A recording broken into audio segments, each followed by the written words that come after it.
فیضان گرامی، اب یہ حجاج یہ بہت ادا، اس کا یہ بھانجا محمد بن قاسم، ایک اور نام یہ جو بنو امیہ کے آخری دور میں، اور پھر یہ بنی عباس کا ایک بہت بڑا گورنر تھا، ابو مسلم خراسانی ہے، ایرانی۔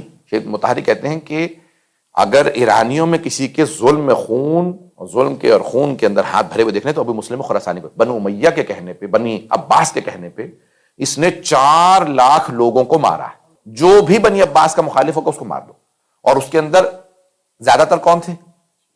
شیعہ۔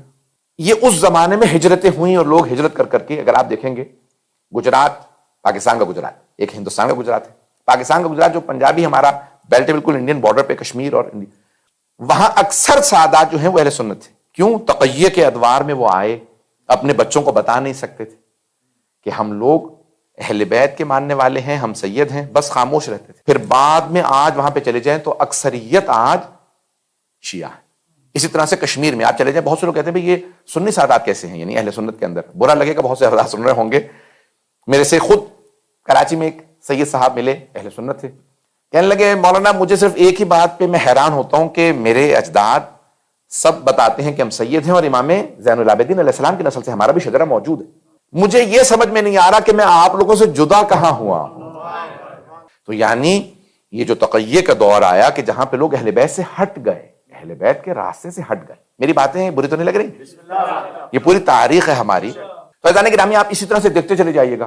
اور میں جب 2.5 برس پہلے مجھے ہندوستان جانے کا پہلی دفعہ اتفاق ہوا تو میں اپنے آبائی وطن بھی گیا، غازی آباد میں، یو پی میں۔ تو وہاں جانے کے بعد مجھے بھی بزرگوں نے بتایا کہ ہمارے جو اجداد تھے وہ بھی اورنگزیب کے زمانے میں اس نے کہا کہ بھی تم سب دوبارہ کلمہ پڑھو، یعنی صرف علی اللہ کا انکار کرو، نہیں تو سب کو مار دیا جائے گا۔ اور وہاں سادات کے قتل بہت ہوئے ہیں۔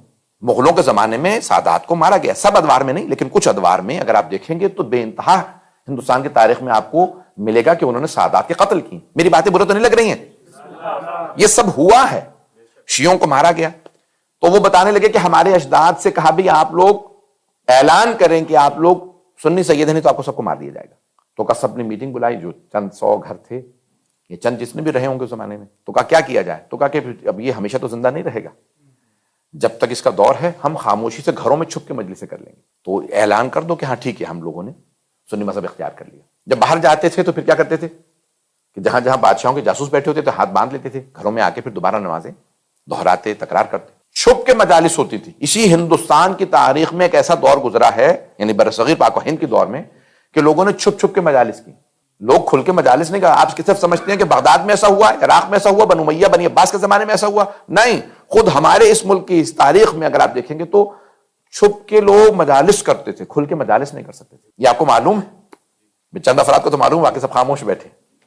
سننا چاہیں گے حضرات؟ میں پیش کروں کہ جب وہ جیسے ہی اورنگزیب مرا تو پھر سب نے دوبارہ اعلان کیا کہ ہم لوگ شیعہ ہیں، ہم سادات ہیں، اور آل محمد علیہ السلام کے گھرانے سے، امام رضا کی نسل۔ اب وہ کہتے ہیں، ہمارے جو وہاں کے بزرگ تھے وہ کہتے تھے کہ اسی دوران بہت سے لوگ ہجرت کر کے چلے گئے۔ اب یہ معلوم نہیں ہے کہ وہ اپنے بچوں کو بتا سکے یا نہیں بتا سکے۔ ایسے بہت سے لوگ پھر اہل سنت سادات میں رہ گئے۔ اس طرح سے آپ کو بہت سے بڑے بڑے علماء مل جائیں گے اور بہت سے اہل سنت کے اندر کہ جو کہتے ہیں کہ ہم سادات ہیں، لیکن کہیں نہ کہیں تو وہ اہل بیت سے دور ہوئے ہیں، کہ جو دشمنوں کو ماننے لگے۔ تو عزیزان گرامی، سب دنیا کے اندر جہاں جہاں پہ بھی یہ تاریخ پہنچے گی اور دنیا جب سنے گی اور سمجھے گی اور ان کو پتہ چلے گا تو وہ لازماً اہل بیت کی طرف دوبارہ واپس آئیں گے، سوچنے پہ مجبور ہو۔